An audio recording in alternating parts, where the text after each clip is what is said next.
व्याख्यामुद्रां करसरसिजैः पुस्तकं शङ्खचक्रे बिभ्रद्भिन्नस्फटिकरुचिरे पुण्डरीके निषण्णः अम्लानश्रीरमृतविशधेरंशुभिः प्लावयन् माम् आविर्भूयादनघमहिमा मानसे वागधीशः ध्यायेदिन्दीवराभं निजकरकमले दक्षिणे दण्डमग्र्यं सव्ये पाशं दधानं जगनतटगते रूप्यपीठालयस्थं काञ्चीग्रैवेयहाराङ्गतकटककिरीटाङ्गुलीयाङ्घ्रिभूषा कर्णाकल्पोज्ज्वलाङ्गं यदुकुलतिलकं कृष्णम् इष्टार्थसिद्ध्यै रमापतिं पूर्णगुणं मुकुन्दं व्यासुञ्च विज्ञानसहस्रभानुं पूर्णप्रबोधञ्च सुतत्वदीपं क्रमाद्गुरूंश्च प्रणमामि मूर्ध्ना सर्वेन्द्रियाभिमानिस्थमुख्यप्राणस्थविष्णुना प्रेरितश्रीशतुष्ट्यर्थं करिष्ये कर्म चाखिलं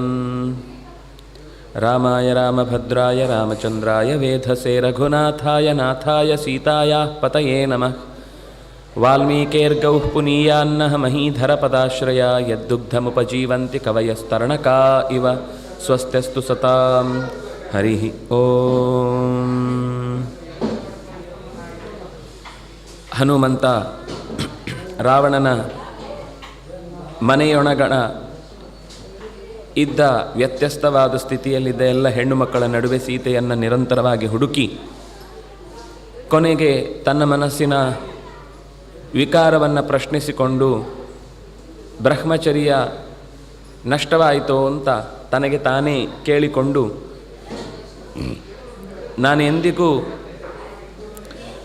ಸಕ್ತನಾಗಿ ಈ ಕಾರ್ಯದಲ್ಲಿ ತೊಡಗಿಲ್ಲ, ಸೀತೆಯನ್ನು ಹುಡುಕುವ ಅಗತ್ಯ ಇದ್ದದ್ರಿಂದ ನಾನು ಓಡಾಡಿದ್ದೇನೆ ಅಂತ ಹೀಗೆ ತನಗೆ ತಾನೇ ಅವಿಕಾರಿತನಾಗಿದ್ದೇನೆ ಅಂತ ಸಮರ್ಥನೆ ಮಾಡಿಕೊಂಡು ಅಲ್ಲಿಂದ ಮುಂದೆ ಸೀತೆಯ ಇನ್ನೆಲ್ಲೆಲ್ಲಿ ಆಕೆ ಇರಬಹುದು ಅಂತ ಅನ್ನೋದನ್ನು ಹುಡುಕಿಕೊಂಡು ಹೊರಟಿದ್ದಾನೆ. ಕೊನೆಗೆ ಅಲ್ಲೆಲ್ಲೂ ಆಕೆಯ ಸುಳಿವು ಸಿಗದೆ ನಾನು ಹುಡುಕಬೇಕು ಅಂದರೆ ಹೆಣ್ಮಕ್ಕಳ ನಡುವೆನೇ ಹುಡುಕಬೇಕಾದದ್ದೆಲ್ಲ ಆಯಿತು. ಇನ್ನು ಮುಂದಿನ ತಾಣ ಯಾವುದು ಅಂತ ಯೋಚನೆ ಮಾಡಿಕೊಂಡು ಬಂದಾಗ ದೂರದಲ್ಲಿ ಒಂದು ಉದ್ಯಾನ ಕಾಣಿಸುತ್ತೆ. ದೊಡ್ಡ ಪ್ರಾಕಾರದಿಂದ ಸುತ್ತುವರೆದ ಉದ್ಯಾನ, ಬಗೆ ಬಗೆಯ ಗಿಡ ಮರಗಳಿಂದ ತುಂಬಿಕೊಂಡಿದೆ ಎನ್ನುವುದು ಗೊತ್ತಾಯಿತು. ಅಲ್ಲಿರುವ ಮರಗಳಲ್ಲಿ ಇರುವಂತಹ ಆ ಸಹಜವಾದ ಹಸಿರು ಬಣ್ಣ, ಹೂ ಹಣ್ಣುಗಳಿಂದ ತುಂಬಿಕೊಂಡಂತಹ ಫಲವತ್ತತೆ ಇತ್ಯಾದಿಗಳನ್ನು ಗಮನಿಸಿ ಬಹುಶಃ ಇಲ್ಲಿ ಎಲ್ಲಿಯಾದರೂ ಸೀತೆ ಇರಬಹುದು ಅನ್ನುವುದನ್ನು ಮನಸ್ಸಿನಲ್ಲಿಟ್ಟುಕೊಂಡು ಹುಡುಕ್ತಾನೆ. ಅಷ್ಟರಲ್ಲಿ ತನ್ನ ಮನಸ್ಸಿನಲ್ಲಿ ಬಂದ ಆಲೋಚನೆಗಳನ್ನು ಲೆಕ್ಕ ಹಾಕ್ತಾ ಸೀತೆ ಇಷ್ಟು ಎಲ್ಲ ಕಡೆ ಹುಡುಕಿದಾಗಲೂ ಸಿಗಲಿಲ್ಲ ಅಂದರೆ ಬಹುಶಃ ರಾಮ ಇನ್ನು ಇಲ್ಲಿಗೆ ಬರಲಿಕ್ಕೆ ಸಾಧ್ಯ ಇಲ್ಲ ಅನ್ನುವಂತಹ ಒಂದು ವೇದನೆಯಿಂದ ಬಹುಶಃ ಆಕೆ ಪ್ರಾಣ ಬಿಟ್ಟಿರಬಹುದಾ,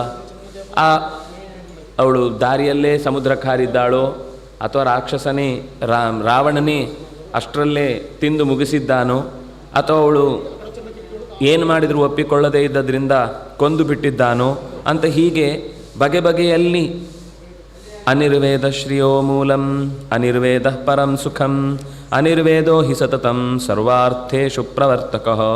ತನಗೆ ತಾನೇ ತುಂಬ ದುಃಖಪಟ್ಟು ಅವನು ಎಲ್ಲಿವರೆಗೆ ಯೋಚನೆ ಮಾಡ್ತಾನೆ ಅಂತಂದರೆ,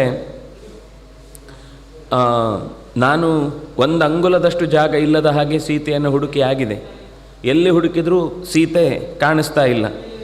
ಅಲ್ಲಿ ವಿವಿಧ ರೀತಿಯ ವಿದ್ಯಾಧರ ಸ್ತ್ರೀಯರು ಸಿಕ್ಕಿದ್ದಾರೆ, ದೇವಕನ್ಯೆಯರು ಒದಗಿದ್ದಾರೆ, ದೈತ್ಯ ಸ್ತ್ರೀಯರು ಕೂಡ ಅವರನ್ನು ಕಂಡಿದ್ದೇನೆ. ಇವರೆಲ್ಲರ ನಡುವೆ ಅವಳೊಬ್ಬಳು ಮಾತ್ರ ಕಾಣಿಸ್ತಾ ಇಲ್ಲ ಅಂತ ಯೋಚನೆ ಮಾಡಿ ಆ ಉದ್ಯಾನದ ಭಾಗಕ್ಕೆ ಬರುವ ಮುನ್ನ ಮನಸ್ಸಿನಲ್ಲಿ ಒಂದು ವೇಳೆ ಈ ಸೀತೆ ಈ ಪ್ರದೇಶಕ್ಕೆ ಬರಬಹುದು, ಈ ಪ್ರದೇಶದಲ್ಲಿ ಆಕೆ ಇರಬಹುದು ಅಂತ ಯೋಚಿಸಿ ಆ ಇಡೀ ಪರಿಸರವನ್ನು ನೋಡುವುದಕ್ಕೋಸ್ಕರ ಒಂದು ಬೆಟ್ಟದ ಪ್ರಾಕಾರದ ಹತ್ತಿರಕ್ಕೆ ಹೋಗಿ ಒಂದು ಸರ್ತಿ ದಿಟ್ಟಿಸ್ತಾನೆ. ನಾನು ಯಾವ್ಯಾವ ಪ್ರದೇಶಗಳನ್ನು ಸರಿಯಾಗಿ ನೋಡಿದ್ದೇನೆ, ಇನ್ನು ಯಾವ ಪ್ರದೇಶಗಳನ್ನು ನೋಡ್ಲಿಕ್ಕೆ ಬಾಕಿದೆ. ಸಂಪರಿಕ್ರಮ್ಯ ಬಗೆ ಬಗೆಯಿಂದ ಮತ್ತೆ ಒಂದು ಸರ್ತಿ ಇಡೀ ವಿಹಂಗಮ ನೋಟವನ್ನು ಬೀರ್ತಾನೆ. ಅನೇಕ ತಟಾಕಗಳು, ಸರೋವರಗಳು, ನದಿಯ ತೀರಗಳು, ಆಮೇಲೆ ಅದಕ್ಕೆ ಸಂಬಂಧಪಟ್ಟಂತೆ ಇದ್ದಂತಹ ಸಣ್ಣ ಪುಟ್ಟದಾದಂತಹ ಪರ್ಣಶಾಲೆಗಳು, ಚಿತ್ರಶಾಲೆಗಳು, ಅಲ್ಲೇ ಬೆಟ್ಟದ ಬುಡಗಳಲ್ಲಿದ್ದಂತಹ ದುರ್ಗಗಳು, ಬಿಲಗಳು ಇತ್ಯಾದಿಗಳನ್ನು ಗಮನಿಸಿದ್ದಾನೆ. ಯೋಚನೆ ಮಾಡುತ್ತಾನೆ. ರಾವಣಸ್ಯೋರು ವೇಗೇನ ಭುಜಾಭ್ಯಾಂ ಪೀಡಿತೇನ ಚ ತಯಾ ಮನ್ಯೆ ವಿಶಾಲಾಕ್ಷ್ಯ ತ್ಯಕ್ತಂ ಜೀವಿತಮಾರ್ಯಯ. ರಾವಣನ ಆ ತೋಳಿನ ಬಲದ ರಭಸಕ್ಕೆ ಬಹುಶಃ ಆಕೆ ಅಲ್ಲೇ ಶಿರೀಷ ಮೃದ್ವಂಗಿಯವಳು. ಅತ್ಯಂತ ಶಿರೀಷ ಹೂ ಅಂತಂದರೆ ಅತ್ಯಂತ ಮೆದುವಾದ ಪುಷ್ಪ. ಅದು ಪುಷ್ಪವನ್ನು ನಾವು ಕೈಯಲ್ಲಿ ಹಿಡಿಯುವಾಗಲೂ ಬಹಳ ಎಚ್ಚರದಿಂದ ಹಿಡಿಯದೇ ಇದ್ದರೆ ಅದು ಮೆತ್ತನೆ ಬಾಡಿ ಹೋಗಿಬಿಡುತ್ತೆ, ಹಾಳಾಗಿಬಿಡುತ್ತೆ ಬೇಗ. ಹಾಗೆಯೇ ಅವನ ಬಾಹುವಿನ ರಭಸಕ್ಕೇನೆ ಅವಳು ಎಲ್ಲಿಯಾದರೂ ಪ್ರಾಣ ಬಿಟ್ಟಿದ್ದಾಳೋ, ಅಥವಾ ರಾಮ ಲಕ್ಷ್ಮಣ ನೀವು ನನ್ನನ್ನು ರಕ್ಷಿಸಬೇಕು ಅಂತ ನಿರಂತರ ಕನವರಿಸಿ ಅವರು ಎಷ್ಟು ಅಂದರೆ ವೇದನೆ ಆಗುವಾಗ ಒಂದೊಂದು ಕ್ಷಣವೂ ಕೂಡ ಬಹಳ ದೀರ್ಘಕಾಲ ಇದ್ದಂತೆ ಅನ್ನಿಸಿ ಮನಸ್ಸು ವ್ಯಥೆಗೊಳಪಟ್ಟಾಗ ಸಹಿಸಲಿಕ್ಕೆ ಬಹಳ ಕಷ್ಟ ಆಗುತ್ತೆ. ಅಂತಹ ಕಷ್ಟದ ಸ್ಥಿತಿಯನ್ನು ತಪ್ಪಿಸಿಕೊಳ್ಳಲಿಕ್ಕಾಗದೆ ವಿಲಪ್ಯ ಬಹು ವೈದೇಹಿ ನ್ಯಸ್ತದೇಹ, ಅಳ್ತಾ ಅಳ್ತಾ ಅಳ್ತಾ ದೇಹ ತಡೆಯಲಾಗದೆ ಪ್ರಾಣ ಹೊರಟು ಹೋಗಿದೆಯೋ ಏನೋ ಅಂತ ಹೀಗೆ ಅನೇಕ ರೀತಿಯಲ್ಲಿ ಮಮೇದಂ ಲಂಘನಂ ವ್ಯರ್ಥಂ ಸಾಗರಸ್ಯ ಭವಿಷ್ಯತಿ. ನಾನು ಇಷ್ಟೆಲ್ಲ ಪ್ರಯತ್ನಪಟ್ಟು ಹಾರಿದ ಸಂಗತಿ ಅಕಸ್ಮಾತ್ ಆಕೆ ದೇಹವನ್ನು ತ್ಯಾಗ ಮಾಡಿದ್ದೇ ಸತ್ಯ ಆಗಿದ್ದರೆ ಎಲ್ಲ ವ್ಯರ್ಥ ಆಗುತ್ತೆ. ಅದರ ಯೋಚನೆ ಎಲ್ಲಿ ತನಕ ಹೋಗುತ್ತೆ ಅಂದರೆ ಅವನ ತಲೆಯಲ್ಲಿ, ಅಂದರೆ ಒಂದು ಸಂಬಂಧ ಎಷ್ಟು ಇರುತ್ತೆ ಅಂತ ಅನ್ನುವುದಕ್ಕೆ. ನಾನು ಈಗ ಹೋಗಿ ಬಂದ ಕೆಲಸ ಸೀತೆಯ ಹುಡುಕಾಟದಲ್ಲಿ ಸೋತು ಹೋಯಿತು, ವ್ಯರ್ಥವಾದ ಕಾರ್ಯ ಆಯಿತು. ಪ್ರವೇಶಶ್ಚೈವ ಲಂಕಾಯ ರಾಕ್ಷಸಾನಾಂಚ ದರ್ಶನಂ ಕಿಮ್ಮಾಂ ವಕ್ಷತಿ ಸುಗ್ರೀವೋ ಹರಯೋ ವಾ ಸಮಾಗತ. ನನ್ನ ನಿರೀಕ್ಷೆಯಲ್ಲೇ ಕಾದು ಕುಳಿತಿರುವಂತಹ ವಾನರರಿಗೆ ನಾನೇನೆಂತ ಉತ್ತರ ಕೊಡಬೇಕು? ಅವರನ್ನು ಕರ್ಕೊಂಡು ಹೋಗಿ ಮತ್ತೆ ಸುಗ್ರೀವನ ಹತ್ರ ಭೇಟಿಯಾಗಿಸುವಾಗ ಸುಗ್ರೀವನಿಗೆ ಏನು ಅಂತ ನಾನು ಉತ್ತರವನ್ನು ನೀಡಬೇಕು. ಸರಿ, ಉತ್ತರವನ್ನು ನೀಡುವುದು ದೊಡ್ಡ ಸಂಗತಿಯಲ್ಲ, ಆಗಲಿಲ್ಲ ಅಂತ ಹೇಳ್ಬೋದು. ಆಗ ಸೀತಾ ನಿಮಿತ್ತಂ ದುರ್ವಾಕ್ಯಂ ಶ್ರುತ್ವಾಸ ನ ಭವಿಷ್ಯತಿ. ದಾರುಣವಾದ ಈ ತೀಕ್ಷ್ಣವಾದ ಸೀತೆ ತೀರಿಕೊಂಡಿದ್ದಾಳೆ ಎನ್ನುವ ಸುದ್ದಿಯನ್ನು ಕೇಳಿದಾಗ ಖಂಡಿತ ರಾಮಚಂದ್ರ ಜೀವಂತ ಉಳಿಯುವುದಿಲ್ಲ. ರಾಮಚಂದ್ರ ಸತ್ತ ಅಂತಂದರೆ ಲಕ್ಷ್ಮಣ ಸಾಯ್ತಾನೆ. ಲಕ್ಷ್ಮಣ ಸತ್ತಿದ್ದಾನೆ ಅಂತ ಗೊತ್ತಾಗಿ ಭರತ ಅವನು ಖಂಡಿತ ಪ್ರಾಣ ಬಿಡ್ತಾನೆ. ಭರತನ ಜೊತೆಗೆ ಇದು ಶತ್ರುಘ್ನ ಅಂತ ಇನ್ನು ಉಳಿಯುವುದೇ ಇಲ್ಲ. ನನ್ನ ಯಾಜಮಾನಿಕೆಯಲ್ಲಿ ನಡೆಸಬೇಕಿದ್ದ ಕಾರ್ಯದಲ್ಲಿ ನಾನು ಸೋತೆ ಅಂತ ಸುಗ್ರೀವ ಪ್ರಾಣ ಬಿಡುತ್ತಾನೆ. ಸುಗ್ರೀವ ಪ್ರಾಣ ಬಿಟ್ಟರೆ ತಾರೆ ಪ್ರಾಣ ಬಿಡ್ತಾಳೆ, ತಾರೆ ಪ್ರಾಣ ಬಿಟ್ಟರೆ ಅಂಗದ ಪ್ರಾಣ ಬಿಡ್ತಾನೆ. ಈ 3 ಜನ ಪ್ರಾಣ ಬಿಟ್ಟರು ಅನ್ನುವ ಕಾರಣಕ್ಕಾಗಿ ಆ ಕಡೆಯಿಂದ ಇಡೀ ಕಪಿಕುಲವೇ ವಿಷಮುದ್ಬಂಧನಂ ವಾಪಿ ಪ್ರವೇಶಂ ಜ್ವಲನಸ್ಯ ವಾ ಉಪವಾಸ ಮಥೋ ಶಸ್ತ್ರಂ ಪರಿಚರಂತಿ ಚ ವಾನರಾಹ. ಎಲ್ಲ ವಾನರರು ಸೇರಿ ವಿಷವನ್ನು ಕುಡಿದಾರು, ಬೆಟ್ಟದಿಂದ ಹಾರಿಯಾರು ಕೆಳಕ್ಕೆ ಕಣಿವೆಗೆ ಕೆಳಕ್ಕೆ ರಕ್ಷಣೆ ಇಲ್ಲದ ಜಾಗದಲ್ಲಿ ವಿಷವನ್ನು ತಿನ್ನುವುದರ ಅಥವಾ ಬೆಂಕಿಗೆ ಹಾರಿಯಾರು, ಉಪವಾಸ ಬಿದ್ದು ಸತ್ತಾರು, ಶಸ್ತ್ರದಿಂದ ತಮ್ಮ ಮೈಯನ್ನು ತಾವೇ ಘಾಸಿ ಮಾಡಿಕೊಂಡಾರು. ಆ ಪ್ರದೇಶದಲ್ಲಿ ಮತ್ತೆ ಆ 4 ಜನ ತೀರಿಕೊಂಡ್ಮೇಲೆ ಅವರ ತಾಯಿಯರು 3 ಜನ ಉಳಿತಾರ? ಅವರು ಅದನ್ನು 3 ಜನರ ಹೆಸರನ್ನು ಹೇಳ್ತಾನೆ. ಕೌಸಲ್ಯಾಚ ಸುಮಿತ್ರಾಚ ಕೈಕೇಯೀಚ ನ ಸಂಶಯ ಪುತ್ರಾನ್ನ ಮೃತಾನ್ನ ಸಮೀಕ್ಷ್ಯಾತ ನ ಭವಿಷ್ಯಂತಿ ಮಾತರಃ. ಆ ತಾಯಿಯರು ಕೂಡ ಮಕ್ಕಳನ್ನು ಕಳೆದುಕೊಂಡ ಬಳಿಕ ಜೀವಂತ ಉಳಿಯುವುದು ಸಾಧ್ಯ ಇಲ್ಲ. ಹೀಗೆ ಒಂಥರ ಸಾವಿನ ಮೇಲೆ ಸಾವಿನ ಸುರಿಮಳೆಯಿಂದ ಸರಣಿಯಿಂದ ನಾನು ಒಬ್ಬ ಸೀತೆಯನ್ನು ಸರಿಯಾಗಿ ಹುಡುಕಲಿಲ್ಲ ಅನ್ನುವ ಕಾರಣಕ್ಕೆ ಎಷ್ಟು ಜನ ಪ್ರಾಣವನ್ನು ತೆರ್ತಾರೆ. ಅದರಿಂದಾಗಿ ನನ್ನ ಕಿರಿಯೆ ಎಷ್ಟು ಮುಖ್ಯ, ನನ್ನ ಕಾರ್ಯ ಎಷ್ಟು ಅವಶ್ಯ. ಎಲ್ಲರೂ ಜೀವನದಲ್ಲಿ ಒಂದು ರೀತಿ ಏಟು ತಿಂದು ಮತ್ತೆ ಮೇಲೇಳದಂತಹ ಸ್ಥಿತಿಗೆ ಮಾನಸಿಕವಾಗಿ ಪೂರ್ತಿ ಎಚ್ಚರವನ್ನು ಕಳೆದುಕೊಳ್ಳುವುದು ಅಲ್ಲ, ಇನ್ನು ಯಾವತ್ತು ಎತ್ತರದ ಸ್ಥಾನಕ್ಕೆ ಏರುವ ಯಾವ ಯೋಚನೆಯನ್ನೂ ಬಿಟ್ಟುಬಿಟ್ಟು ಒಂಥರ ಹೆಣದಂತೆ ಬದುಕಿರುವಂತಹ ಶರೀರ ಮಾತ್ರ, ಇನ್ನೇನೂ ಅದರಲ್ಲಿ ಸತ್ವ ಇಲ್ಲ ಅನ್ನುವ ಹಾಗೆ ಪ್ರಾಣವನ್ನು ಬಿಟ್ಟಾರು. ಹಾಗಾಗಿ ಇಡೀ ಕಾಡಿನ ಎಲ್ಲ ಜೀವಿಗಳಿಗೆ ನಾನು ಈಗ ತೆಗೆದುಕೊಳ್ಳುವ ನಿರ್ಧಾರ ಸೀತೆಯ ಹುಡುಕಾಟದ ವಿಷಯದಲ್ಲಿ ನಾನು ಸರಿಯಾಗಿ ಗಮನ ಕೊಟ್ಟಿದ್ದೇನೆ ಅನ್ನುವ ಅಂಶ ಬಹಳ ಮುಖ್ಯ ಆಗುತ್ತೆ ಅಂತ ತನ್ನಲ್ಲಿ ತಾನು 10 ಬಾರಿ ಯೋಚನೆ ಮಾಡಿ ಮುಂದೆ ತಾನೇ ಸಮಾಧಾನ ಮಾಡ್ಕೋತಾನೆ. ಹೌದು, ಕಷ್ಟ ಆದೀತು, ನಾನು ಮಾಡುವ ಕೆಲಸ ಪ್ರಾಮಾಣಿಕವಾಗಿ ನನ್ನ ಕೆಲಸದಲ್ಲಿ ಔದಾಸೀನ್ಯ ಎಲ್ಲೂ ಇಲ್ಲ. ಮತ್ತು ಇಷ್ಟೆಲ್ಲ ನಾನು ಊಹಿಸ್ತಾ ಇರುವಂಥದ್ದು ಸೀತೆ ಸಿಗುವುದಿಲ್ಲ ಅಂತ ಯಾಕೆ ಅಂದ್ಕೊಳ್ಬೇಕು? ಯಾಕೆಂದರೆ ಇನ್ನೂ ಪೂರ್ತಿ ಹುಡುಕಿ ಆಗಿಲ್ಲ, ಇನ್ನೂ ಬೇಕಾದಷ್ಟಿದೆ. ರಾವಣನನ್ನು ಹೋಗಿ ಭೇಟಿಯಾಗಿ ಎದೆಗೆ ಗುದ್ದಿ ನೆತ್ತರು ಬರುವ ಹಾಗೆ ಕಕ್ಕಿಸಿ ಅವನ ಬಾಯಲ್ಲಿ ಎಲ್ಲಿದ್ದಾಳೆ ಸೀತೆ ಅಂತ ಹೇಳಿಸಿಯೇ ಸಿದ್ಧ ನಾನು. ಇಲ್ಲ ಅಂತಾದರೆ ಇಡೀ ಲಂಕೆಯನ್ನೇ ಬೇಕಾದರೆ ಹೊತ್ತುಕೊಂಡು ಹೋಗ್ತೇನೆ ಅಂತ ಮೊದಲೇ ಪ್ರತಿಜ್ಞೆ ಮಾಡಿ ಹೊರಟವನು ನಾನು. ಇದನ್ನು ನಾನು ಸುಮ್ಮನೆ ಬಿಡುವವನಲ್ಲ. ಆದರೆ ಈಗ ಹಾಗಾದರೆ, ಹೀಗಾದರೆ, ಇನ್ನೊಂದಾದರೆ, ಮತ್ತೊಂದಾದರೆ, ಸಾಮಾನ್ಯವಾಗಿ ಹೆಚ್ಚಿನ ಕಡೆಗಳಲ್ಲಿ ಮನುಷ್ಯ ಊಹಿಸಿಯೇ ತನ್ನ ಜೀವನವನ್ನು ಹಾಳು ಮಾಡಿಕೊಳ್ತಾನೆ. ಇವತ್ತು ಅಕಸ್ಮಾತ್ ಏನೋ ಕಾರಣದಿಂದ ಕಾಲೇಜಿಗೆ ಹೋಗೋದು ತಡ ಆಯಿತು.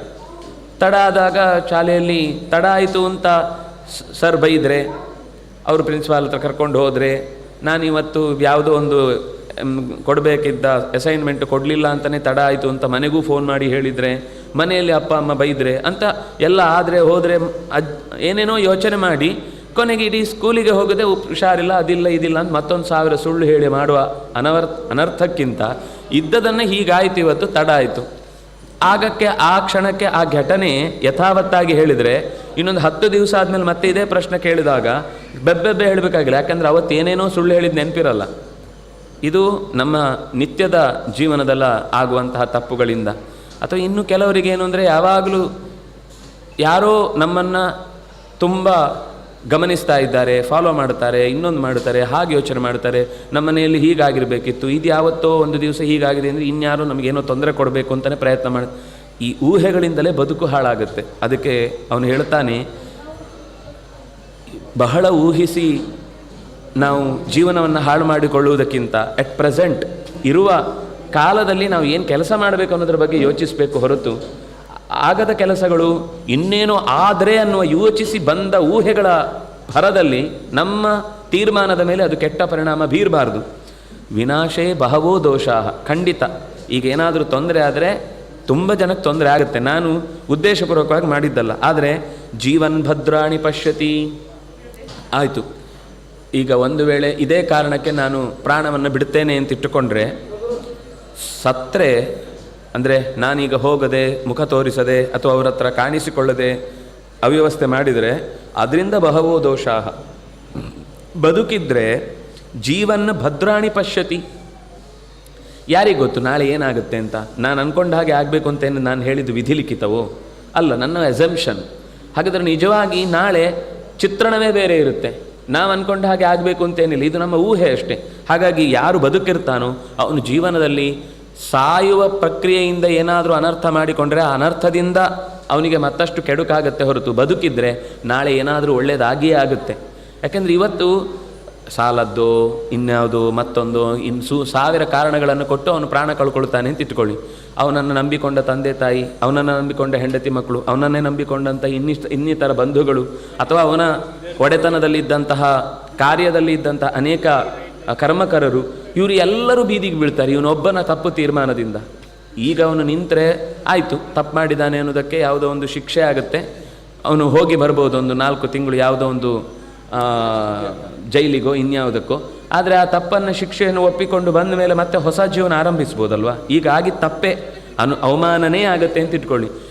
ಯಾವ ಮಂದಿ ಅವಮಾನ ಆಗದೆ ಮೇಲೆ ಎದ್ದು ಒಂದೇ ಸರ್ತಿ ಒಂದೇ ಸ್ಟ್ರೆಚ್ಚಲ್ಲಿ ಉನ್ನತವಾದ ಎತ್ತರದ ಸ್ಥಾನವನ್ನು ಏರಿದ್ದಾನೆ?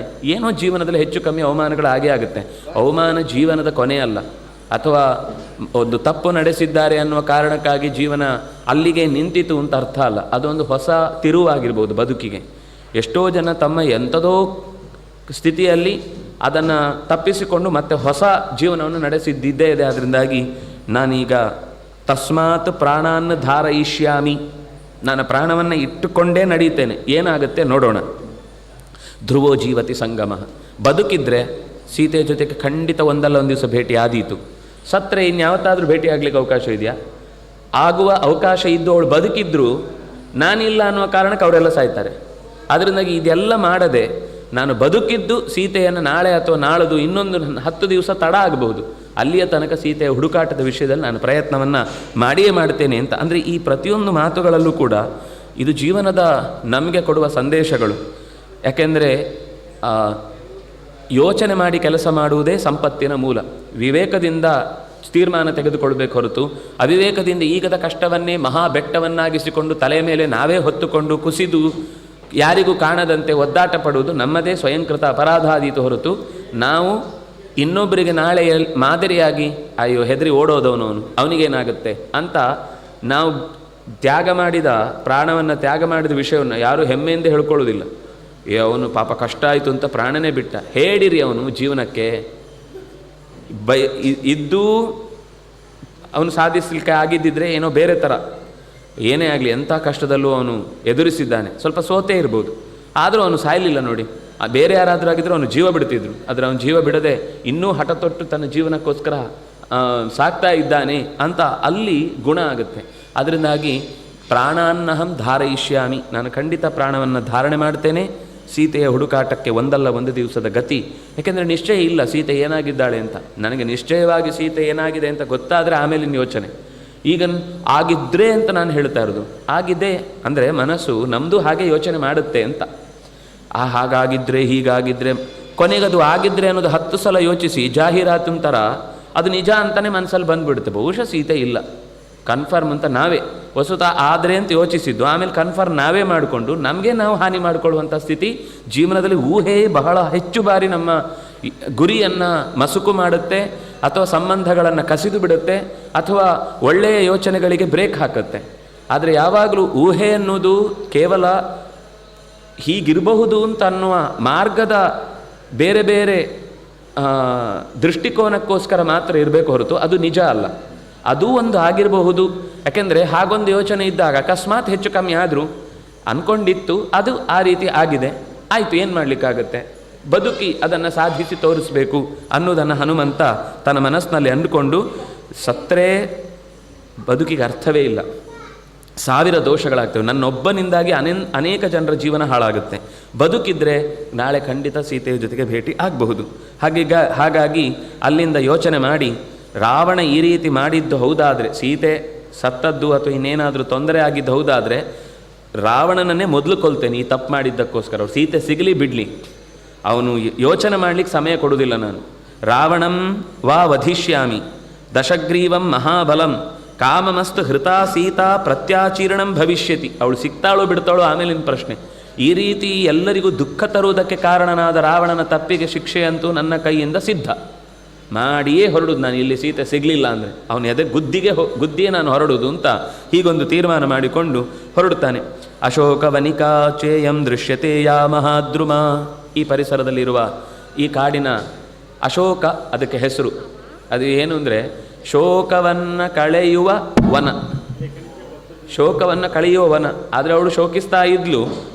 ಆದರೆ ಅಲ್ಲಿ ಬಂದದ್ರಿಂದಲೇ ಹನುಮಂತನ ದರ್ಶನ ಆಗುವುದು ಮತ್ತು ಆ ದರ್ಶನದಿಂದಾಗಿ ಸೀತೆಯ ರಾಮನ ಉಂಗುರದ ಮುದ್ರಿಕೆ ಸಿಗುವುದು ಅನ್ನುವ ಶೋಕವನ್ನು ಕಳೆಯುವ ವನ. ಆ ಅಶೋಕವನಕ್ಕೆ ಹೊರಗಿನಿಂದ ಬಂದು ನೋಡಿದ್ದಾನೆ, ಎಲ್ಲೂ ಕಾಣಿಸ್ತಾ ಇಲ್ಲ. ಇಮಾಂ ಅಭಿಗಮಿಷ್ಯಾವೆ ನಹೀಯಂ ವಿಚಿತಾಮಯ. ಎಷ್ಟು ಹುಡುಕಬೇಕು? ಎತ್ತರದ ಜಾಗದ ಒಂದು ಕೊಳವನ್ನು ನೋಡುತ್ತಾನೆ. ತುಂಬ ಅಗಲವಾದ ಸುಂದರವಾದ ಕೊಳ ಇರುತ್ತೆ. ಆ ಭಾಗದ ಪರಿಸರದಲ್ಲಿ ಓಡಾಡ್ತಾ ನೋಡ್ತಾ ಮೊದಲು ಒಳಗೆ ಪ್ರವೇಶ ಮಾಡುವ ಮುನ್ನ ಸಮುಹೂರ್ತಮಿವಧ್ಯಾತ್ವಾ ಚಿಂತಾವಗ್ರಥಿತೇಂದ್ರಿಯ ಉದತಿಷ್ಠನ್ ಮಹಾತೇಜ ಹನುಮಾನ್ ಮಾರುತಾತ್ಮಜ. ಒಂದು ಬಾರಿ ನೆಟ್ಟಗೆ ನಿಂತು ಕೈ ಮುಗಿದು ಭಗವಂತನನ್ನು ಸ್ಮರಣೆ ಮಾಡ್ತಾ, ನಮೋಸ್ತು ರಾಮಾಯ ಸಲಕ್ಷ್ಮಣಾಯ ದೇವ್ಯೈ ಚ ತಸ್ಯೈ ಜನಕಾತ್ಮಜಾಯೈ ನಮೋಸ್ತು ರುದ್ರೇಂದ್ರ ಯಮಾನಿಲೇಭ್ಯೋ ನಮೋಸ್ತು ಚಂದ್ರಾರ್ಕಮರುದ್ಗಣೇಭ್ಯ. ಯಾವುದೇ ಒಂದು ಕೆಲಸ ಮತ್ತೆ ಒಂದು ಹೊಸ ದೃಷ್ಟಿಕೋನದಿಂದ ಮಾಡುವಾಗ ಭಗವತ್ ಪ್ರಾರ್ಥನೆ ಅನ್ನೋದು ಮುಖ್ಯ ಅಂತ. ಅವನು ಹೊರಡುವಾಗಲೂ ಒಂದು ಸರ್ತಿ ಬೆಟ್ಟದಿಂದ ಹಾರುವಾಗಲೂ ಎಲ್ಲ ದೇವತೆಗಳನ್ನು ನಮಸ್ಕರಿಸಿಯೇ ಹೊರಟಿದ್ದ. ಈಗ ಮತ್ತೆ ರಾಮನಿಗೆ, ಲಕ್ಷ್ಮಣನೊಂದಿಗೆ ಕೂಡಿಕೊಂಡಿರುವಂತಹ ರಾಮನಿಗೆ, ದೇವಿಯಾದಂತಹ ಜನಕಾತ್ಮಜೆಯಾದ ಸೀತೆಗೆ, ರುದ್ರ, ಇಂದ್ರ, ಯಮ, ಅನಿಲ ಈ ಮೊದಲಾದ ದೇವತೆಗಳಿಗೆ, ಚಂದ್ರ, ಅರ್ಕ, ಸೂರ್ಯ ಮತ್ತು ಚಂದ್ರ, ಅರ್ಕ ಅಂದರೆ ಚಂದ್ರ, ಸೂರ್ಯ ಅಂತ ಅರ್ಥ.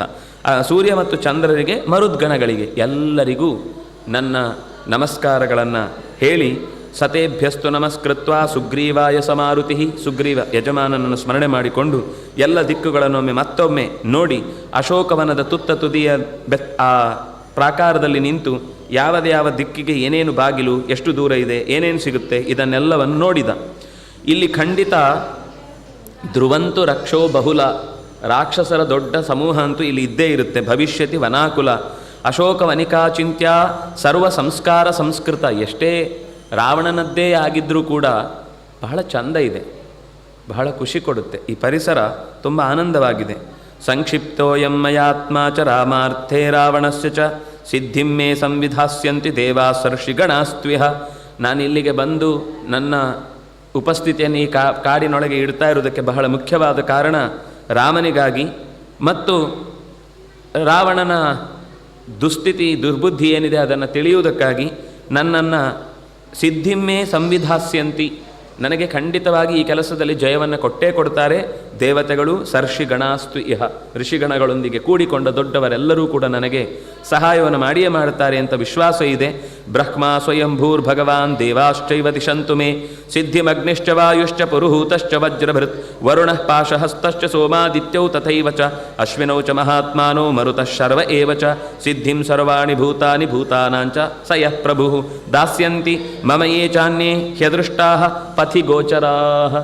ನಾವು ಎಲ್ಲೇ ಇದ್ದರೂ ನಮ್ಮ ಸುತ್ತ ಇಷ್ಟು ಜನ ದೇವತೆಗಳು ಇದ್ದೇ ಇರ್ತಾರೆ, ನಮಗೆ ಗೊತ್ತಿಲ್ಲ ಅಷ್ಟೇ.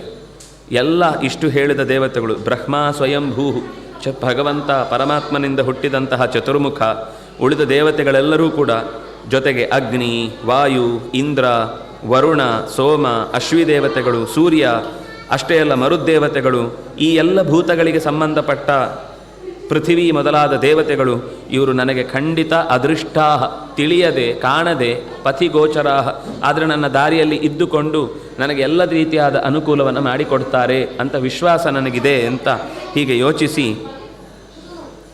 ಪ್ರಾರ್ಥನೆ ಮಾಡ್ತಾನೆ. ಅಲ್ಲಿಂದ ಮುಂದೆ ಅಶೋಕವನವನ್ನು ಪ್ರವೇಶಿಸಿದ್ದಾನೆ. ಪ್ರವೇಶಿ ಸಂಹೃಷ್ಟಾಂಗ, ಮೈಗೆಲ್ಲ ಒಂಥರ ಆನಂದ ಆಯಿತು. ಅಂದರೆ ಅದು ಸೀತೆ ಇರುವ ಜಾಗ ಅಂತ. ಆ ಪರಿಸರಕ್ಕೆ ಹೋದಾಗಲೇ ದೊಡ್ಡವರಿದ್ದ ಜಾಗದಲ್ಲಿ ಅವರು ಇದ್ದದ್ದು ನಮಗೆ ಗೊತ್ತಿಲ್ಲ ಅಂದರು ಅದರ ಒಂದು ಒಳ್ಳೆಯ ಭಾವನೆ ನಮಗೆ ಬೀಳುತ್ತೆ. ದೊಡ್ಡ ಋಷಿಗಳು, ಗುರುಗಳು, ಒಳ್ಳೆಯ ಭಗವತ್ ಸಾಧಕರು, ಚಿಂತಕರು ಇದ್ದ ಪ್ರದೇಶದಲ್ಲಿ ಗೊತ್ತಿಲ್ಲದೆ ತನ್ನಂದ ತಾನೇ ನಮಗೆ ಒಂದು ನೆಮ್ಮದಿಯ ಭಾವ ಮೂಡುತ್ತೆ. ಆ ರೀತಿ ನೆಮ್ಮದಿಯ ಸ್ಥಿತಿಯಲ್ಲಿ ಇರುವ ಹಾಗೆ ಅವನಿಗೊಂದು ಭಾವನೆ ಬಂತು. ಯಾಕೆಂದರೆ ಮರದ ಅತ್ತಿತ್ತ ಸುತ್ತಮುತ್ತ ಅವನು ಹಾರುವಾಗ ಆ ಮರದ ಎಲೆಗಳೆಲ್ಲ ಜಾರುವುದರ ಜೊತೆಗೆ ಹೂಗಳೆಲ್ಲ ಅವನ ಮೈ ಮೇಲೆ ಬಿದ್ದುವಂತೆ. ಮೈ ಮೇಲೆ ಬಿದ್ದು, ಬಾರಪ್ಪ ಸ್ವಾಗತ, ಸೀತೆಯನ್ನು ಹುಡುಕೊಂಡು ಇಲ್ಲಿ ತನಕ ಬಂದಿದ್ಯಲ್ವಾ, ನಿನ್ನ ಕೆಲಸಕ್ಕೆ ಜಯ ಸಿಗುತ್ತೆ, ಮೊದಲೇ ನಿನಗೆ ಜಯಘೋಷ ಹೇಳಿದ ಹಾಗೆ ನೀನು ಮೊದಲೇ ಸೀತೆಯನ್ನು ಹುಡುಕಿ ಆಯಿತು ಅಂತ ಸೂಚಿಸುವ ಹಾಗೆ ಕಾಡು ಅವನ ಮೈ ಮೇಲೆ ಬಿದ್ದ ಹೂಗಳಿಂದ ಅವನನ್ನು ಅಲಂಕರಿಸಿ ತನ್ನೊಳಗೆ ಸ್ವಾಗತ ಮಾಡುವಂತೆ ಕರೆದು ಸೇರಿಸಿಕೊಂಡಿತು ಅಂತ ಅಲ್ಲಿ ಅನೇಕ ಮರಗಳ ಹೆಸರನ್ನು ಹೇಳುತ್ತಾರೆ. ಬಗೆ ಬಗೆಯ ಆಮ್ರವನ, ಮಾವಿನ ತೋಪು, ಅದು ಒಂದು ಭಾಗದಲ್ಲಿ ಪೂರ್ತಿ ಮಾವಿನ ತೋಪು, ಇನ್ನೊಂದು ಕಡೆ ಹಲಸು, ಚಂಪಕದ ಹೂಗಳು, ಆಮೇಲೆ ಅಶೋಕ ಗಿಡಗಳು, ಸಾಲವೃಕ್ಷಗಳು, ಹೀಗೆ ಕೇಸರ, ನಾಗಕೇಸರ, ಸಂಪಿಗೆ ಮತ್ತು ಕೇದಗೆಯ ಗಿಡಗಳು, ಇದರಿಂದ ತುಂಬಿಕೊಂಡಂತಹ ಆ ಮರಗಳನ್ನೆಲ್ಲ ಅವನು ಹತ್ತಿದ. ಜ್ಯಾಮುಕ್ತ ಇವ ನಾರಾಚಃ ಪುಪ್ಲುವೆ ವೃಕ್ಷವಾಟಿಕ, ಬಿಲ್ಲಿನಿಂದ ಹೊರಟ ಬಾಣದಂತೆ ಪ್ರಾಕಾರದಿಂದ ಮರದ ಮೇಲೆ ನೆಗೆದಾಗ ಅಲ್ಲಿರುವ ಆ ಮರದಲ್ಲಿ ಕುಳಿತು ಸಂತೋಷ ಪಡ್ತಾ ಇದ್ದ ಚಿಕ್ಕ ಚಿಕ್ಕ ಪಕ್ಷಿಗಳು, ಇವುಗಳೆಲ್ಲ ಆಕಾಶಕ್ಕೆ ಹಾರಿ ಹೋದುವಂತೆ. ಹಾಗೆ ಇವನು ಒಂದು ಮರದಿಂದ ಮತ್ತೊಂದು ಮರಕ್ಕೆ ಪ್ರಧಾವಂತಂ ವೃಕ್ಷ ಷಂಡಗತಂ ಕಪಿಂ ದೃಷ್ಟ್ವಾ ಸರ್ವಾಣಿ ಭೂತಾನಿ ವಸಂತ ಇವ ಮೇನಿರೆ. ಇವನು ಬಂದಾಗ ಮರಗಳು ಇಷ್ಟು ಜೋರಾಗಿ ಕೂಗಿಕೊಂಡು ಹೂಗಳನ್ನೆಲ್ಲ ಬೀಳಿಸ್ತಾ ಇರೋದು ನೋಡಿ, ಓ ವಸಂತ ಇಷ್ಟು ಬೇಗ ಬಂತ ಅಂತ ಅವುಗಳು ಅಚ್ಚರಿಪಟ್ಟು. ಅದು ಎಲ್ಲ ಕಾಲದಲ್ಲೂ ಹೂಗಳನ್ನು ಬಿಡುವಂಥದ್ದೇ, ಆದರೆ ಅದನ್ನು ಚೆಲ್ಲುವಂತಹ ಕಾಲ ಕೆಲವು ಸಮಯದಲ್ಲಿ ಮಾತ್ರ. ಆದರೆ ಏನಾಯಿತು ಅಂದರೆ ಅಷ್ಟಕ್ಕೆ ಅದು ಮುಗಿಲಿಲ್ಲ. ಹನುಮಂತನ ವೇಗದಿಂದ ಅದಕ್ಕೆ ಭಾರ ತಡಿಲಿಕ್ಕಾಗದೆ ಹನುಮತ ವೇಗವತ ಕಂಪಿತಾಸ್ತೆ ನಗೋತ್ತಮಾಹ ನಿರ್ಧೂತಕೇಶಿ ಯುವತಿ ಮೃದಿತವರ್ಣಿಕ ಯಥಾ ಮೃದಿತವರ್ಣಿಕಾ ನಿಷ್ಪೀತ ಶುಭದಂತೋಷ್ಠಿ ನಖೈರ್ದಂತೈಶ್ಚ ವೀಕ್ಷತ. ಈ ಇಡೀ ಆ ವನಿಕಾ ಅನ್ನುವಂಥ ಹೆಣ್ಣು ಮಗಳು ಧರ್ಷಣೆಗೆ ಒಳಗಾದ. ಅಂದರೆ ಇಲ್ಲಿ ಹೇಳುವಾಗ ಅವರು ಹೇಳಿದ ಮಾತೇನು ಅಂದರೆ, ಇಷ್ಟಪಟ್ಟ ತನ್ನ ಗಂಡಿನ ಜೊತೆಗೆ ಸಂತೋಷದ ಕೂಟದಲ್ಲಿ ಬಿದ್ದು ತಲೆ ಬಿರುಕುಲು ಬಿಟ್ಟ ಹಾಗೆ, ಹಣೆ ತಿಲಕಗಳು ಉಜ್ಜಿಕೊಂಡ ಹಾಗೆ, ಮೈಯನ್ನೆಲ್ಲ ಘಾಸಿಗೊಳಿಸಿದಂತೆ, ಇಷ್ಟಪಟ್ಟು ಘಾಸಿಗೊಳಿಸಿಕೊಂಡಂತೆ ಕಾಣ್ತಾ ಇರುವಂಥ ಹೆಣ್ಣು ಮಗಳಂತೆ ಪ್ರಭಗ್ನ ಅಪರಪಾದಪ ಅಂತ ಇಡೀ ಚದುರಿದ ಮೈಯವಳಾಗಿ ಮರಗಳೆಲ್ಲ ಜಾರಿ ಜಾರಿ ಜಾರಿ ಒಂದು ಮರದಿಂದ ಇನ್ನೊಂದು ಮರಕ್ಕೆ ಹಾರುವಷ್ಟರಲ್ಲಿ ಅದು ಒಂದು ಮರಕ್ಕೆ ಹಾರ್ತಾನೆ, ಅದು ಬುಡ ಭಾರ ಸಾಲದೆ ಉರುಳಿ ಬೀಳುತ್ತೆ. ಆ ಕಪಿಗಳಿಗೆ ನೆಲದಲ್ಲಿ ಇದ್ದು ಅಭ್ಯಾಸ ಇಲ್ಲ, ಬೀಳುವುದು ಅಂದರೆ ನೆಲಕ್ಕೆ ಬೀಳಲ್ಲ, ಅವುಗಳ ಅಭ್ಯಾಸ ಮತ್ತೊಂದು ಮರಕ್ಕೆ ಹಾರುತ್ತೆ. ಹೀಗೆ ಹಾರಿ ಹಾರಿ ಹಾರಿ ಹಾರಿ ಆ ಇಡೀ ವನದಲ್ಲಿದ್ದ ಎಲ್ಲ ಮರಗಳನ್ನು ಹತ್ತಿ ಯಾವ ಮರವೂ ಅವನ ಭಾರವನ್ನು ತಾಳಲಾರದೆ ಹೆಚ್ಚಿನವೆಲ್ಲ ಕುಸಿದು ಕುಸಿದು ಬೀಳಲಿಕ್ಕೆ ಶುರುವಾಯಿತು. ಆ ಲತೆಗಳಿಂದಲೇ ನಿರ್ಮಾಣಗೊಂಡಿದ್ದ ಮಂಟಪಗಳೆಲ್ಲವೂ ಕೂಡ ನೆಲಪಾಲಾಯಿತು. ಜೋರಾಗಿ ಆಲಿಕಲ್ಲಿನ ಮಳೆ ಬಂದಾಗ ಹೇಗೆ ಎಲ್ಲವೂ ಕೂಡ ಅಪ್ಪಚ್ಚಿಯಾಗಿ ನೆಲಕ್ಕೆ ಘಾಸಿಗೊಳ್ಳುತ್ತೋ ಹಾಗೆ ಘಾಸಿಗೊಂಡಿದೆ. ದದರ್ಶಚ ನಗಾತ್ ತಸ್ಮಾತ್ ನದೀಂ ನಿಪತಿತಾಂ ಕಪಿಹಿ ಅಂಕಾದಿವ ಸಮುತ್ಪತ್ಯ ಪ್ರಿಯಸ್ಯ ಪತಿತಾಂ ಪ್ರಿಯಂ. ಅಲ್ಲಿ ದೂರದಲ್ಲಿ ಒಂದು ನದಿ ಹರಿದು ಬರುವುದನ್ನು ನೋಡ್ತಾ ಇದ್ದಾನೆ. ನೋಡಿ ಅದರ ಮೇಲ್ಭಾಗದಲ್ಲಿಯೇ ಒಂದು ಸುಂದರವಾದ ಶಿಂಶಪ ಅಂತ ಒಂದು ವೃಕ್ಷ, ಆ ವೃಕ್ಷದ ಬುಡದಲ್ಲಿ ಹೋಗಿ ನಿಂತಿದ್ದಾನೆ. ಅಂದರೆ ದೂರದಲ್ಲಿ ಕಾಣಿಸ್ತಾ ಇದೆ, ಅದನ್ನೇ ಗಮನಿಸ್ತಾ ಇದ್ದಾನೆ. ಅದರ ಆಚೆ ಈಚೆಗೆ ಅನೇಕ ಜನ ರಕ್ಕಸಿಯರು ದೂರದಲ್ಲಿ ಓಡಾಡ್ತಾ ಇರೋದು ಕಾಣಿಸ್ತಾ ಇದೆ. ಯಾಕೆಂದರೆ ಅದು ಸಚ್ಛತ್ರಾಹ ಸವಿತರ್ದೀಕಾಹ ಸರ್ವೇ ಸೌವರ್ಣ ವೇದಕಾಹ. ಅದರ ಒಂದು ಕಡೆಯಿಂದ ಸೂರ್ಯನ ಬೆಳಕಿನ್ನು ಬರಲಿಕ್ಕೆ ಸಮಯ ಆದ ಹಾಗೆ ಬೆಳಗಿನ ಜಾವ ಮೋಡದ ಎಡೆಯಿಂದ ಕಿರಣಗಳು ಬೀರಿ ಬಂದದ್ರಿಂದ ಆ ಮೋಡದ ಬಣ್ಣ ಯಾವುದು ಬೆಟ್ಟದ ಮರೆಯಿಂದ ಹೊಡೆದು ಬಂದ ಸೂರ್ಯನ ಕಿರಣ ಇವನ ಮೇಲೆ ಬೀಳುವಾಗ ಇಡೀ ಬಂಗಾರದ ಬಣ್ಣದ ಹಾಗೆ ಅವನ ಮೈ ಅಲಂಕರಿಸಿತಂತೆ. ಅವನು ಅಂದ್ಕೊಂಡಂತೆ ಅಮನ್ಯತ ತದಾವೀರ ಕಾಂಚನೋಸ್ಮೀತಿ ವಾನರಹೋ, ನನ್ನ ಮೈ ಬಣ್ಣ ಎಲ್ಲ ಬಂಗಾರದ್ದಾಗೋಯ್ತು ಅಂತ ಮೈ ನೋಡಿಕೊಂಡು ಸಂತೋಷಪಟ್ಟು ಪುಪ್ಲುವೆ ಕುಣದ ಅಂತೆ. ಮೈಯನ್ನು ಚೆನ್ನಾಗಿ ನೋಡಿಕೊಂಡು ಸಂತೋಷಪಟ್ಟ. ತಾಂ ಆರುಹ್ಯ ಮಹಾಬಾಹು ಶಿಂಶಪಾಂ ಪರ್ಣಸಂವೃತಾಂ ಇತೋ ದ್ರಕ್ಷ್ಯಾಮಿ ವೈದೇಹಿ. ಇಲ್ಲೇ ಎಲ್ಲೋ ಇರ್ತಾಳೆ ಅಂತ ಯೋಚನೆ ಮಾಡಿ ಮರದ ತುದಿಯಲ್ಲಿ ನಿಂತು ಎಲ್ಲ ಕಡೆಯಲ್ಲಿ ಎಲ್ಲಿ ಸೀತೆ ಇದ್ದಾಳೆ ಅಂತ ನೋಡ್ತಾ ಇದ್ದಾನೆ. ಕಾಣಲಿಲ್ಲ. ಆ ಮರಗಳನ್ನೆಲ್ಲ ವರ್ಣನೆ ಮಾಡಿ ರಾಮನ ಮಡದಿಯಾದಂಥವಳು ಎಂಥವಳು ಅಂತ ಅವಳ ವರ್ಣನೆಯನ್ನು ಮಾಡ್ತಾ ಒಂದು ಒಳ್ಳೆಯ ಮಾತು ಹೇಳ್ತಾನೆ. ಏನು ಅಂದರೆ ನದೀಂ ಚೇಮಾಂ ಶಿವಜಲಾಂ ಸಂಧ್ಯಾರ್ಥೇ ವರವರ್ಣಿನಿ. ಅತ್ಯಂತ ಪವಿತ್ರವಾದ ಈ ನೀರಿನಲ್ಲಿ ಸಾಯಂಕಾಲದ ಬೆಳಗಿನ ಸಂಧ್ಯಾಕಾಲದ ಹೊತ್ತಿಗೆ ಖಂಡಿತ ಅವಳು ಸೂರ್ಯನಿಗೆ ಅರ್ಘ್ಯ ಪ್ರದಾನ ಮಾಡಲಿಕ್ಕೆ ಇಲ್ಲಿ ಬಂದೇ ಬರ್ತಾಳೆ. ಬೆಳಗಿನ ಸಂಧ್ಯಾವಂದನೆಗಳು ಇಲ್ಲಿ ಬರ್ತಾಳೆ ಅಂದರೆ ಸಂಧ್ಯಾವಂದನೆ ಮಾಡಲಿಕ್ಕಿದೆ ಅಂತಾಯ್ತು. ಹೆಣ್ಮಕ್ಳಿಗೂ ಸಂಧ್ಯಾವಂದನೆ ಇದೆ. ಸಂಧ್ಯಾಕಾಲಮನಾಶ್ಯಾಮ ಧ್ರುವಮೇಶತಿ ಜಾನಕಿ ನದೀಂ ಚೇಮಾಂ ಶಿವಜಲಾಂ ಸಂಧ್ಯಾರ್ಥೆ ವರವರ್ಣಿನಿ ಯದಿ ಜೀವತಿ ಸಾ ದೇವಿ ತಾರಾಧಿಪ ನಿಭಾನನ ಆಗಮಿಷ್ಯತಿ ಸಾವಶ್ಯಂ ಇಮಾಂ ಶಿವಜಲಾಂ ನದೀಂ. ಈ ನದಿಯ ಹತ್ತಿರ ಬೆಳಗಿನ ಹೊತ್ತಿಗೆ, ಯಾಕೆಂದರೆ ಈ ವನದ ಹತ್ತಿರ ಎಲ್ಲೂ ಕೂಡ ಬೇರೆ ನದಿಯ ಜಾಗ ಇಲ್ಲ, ಹಾದು ಹೋಗುವ ಜಾಗ ಇಲ್ಲ. ಇಲ್ಲಿಗೆ ಇಳ್ಕೊಂಡು ಅನುಕೂಲವಾದ ಜಾಗ ಇರೋದು ಇಲ್ಲೇ. ಅದರಿಂದಾಗಿ ಬೆಳಗಿನ ಸಂಧ್ಯಾಕಾಲದ ಸೂರ್ಯನಿಗೆ ಉಪಾಸನೆ ಮಾಡುವಂತಹ ಕೆಲಸಕ್ಕಾಗಿ ಅವಳು ಬಂದೇ ಬರ್ತಾಳೆ. ಇಲ್ಲಿ ಅವಳನ್ನು ನಾನು ನೋಡಿಯೇ ನೋಡ್ತೇನೆ ಅಂತ ಕಾಯ್ತಾ ನಿಂತಲ್ಲಿಗೆ ಬಂದ್ಲೋ ಇಲ್ಲೋ ಅನ್ನೋದನ್ನು ಮತ್ತೆ ನಾಳೆ ನೋಡೋಣ ಅಂತ ಹೇಳ್ತಾ ಕಾಯಿನ ವಾಚ ಮನಸ ಇಂದ್ರಿಯೈರ್ವ ಬುದ್ಧಿಯ ಆತ್ಮನಾವ ಅನುಸೃತ ಸ್ವಭಾವ ಕರೋಮಿ ಯದ್ಯತ್ ಸಕಲಂ ಪರಸ್ಮೈ ನಾರಾಯಣಾಯೇತಿ ಸಮರ್ಪಯಾಮಿ. ಶ್ರೀಕೃಷ್ಣಾರ್ಪಣಮಸ್ತು.